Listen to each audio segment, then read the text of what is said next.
திருவண்ணாமலை அண்ணாமலையார் கோவிலில் மாற்றுத்திறனாளிகள், கர்ப்பிணி பெண்கள் உள்ளிட்டோரை தரிசனம் செய்ய மாவட்ட ஆட்சியர் பாஸ்கர பாண்டியன் தனி வரிசையில் அழைத்து சென்றார். அங்கு மாசி மாத பௌர்ணமியை ஒட்டி சுவாமி தரிசனம் செய்ய லட்சக்கணக்கான பக்தர்கள் குவிந்ததால் சுமார் 8 மணி நேரத்திற்கு மேலாக பக்தர்கள் காத்திருந்து சுவாமி தரிசனம் செய்யும் நிலை ஏற்பட்டது. மேலும் கர்ப்பிணி பெண்கள், முதியவர்கள் கடும் அவதிக்கு உள்ளானதால் அவர்களை மாவட்ட ஆட்சியர் பாஸ்கர பாண்டியன் தனி வரிசையில் அழைத்து சென்று தரிசனம் செய்ய வைத்தார்.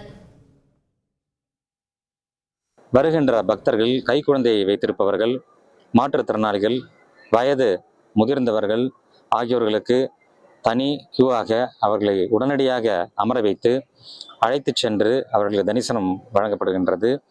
ஒரு 2 அல்லது 3 நிமிடங்களுக்குள் அவர்கள் தரிசனம் செய்து விடுகின்றார்கள்.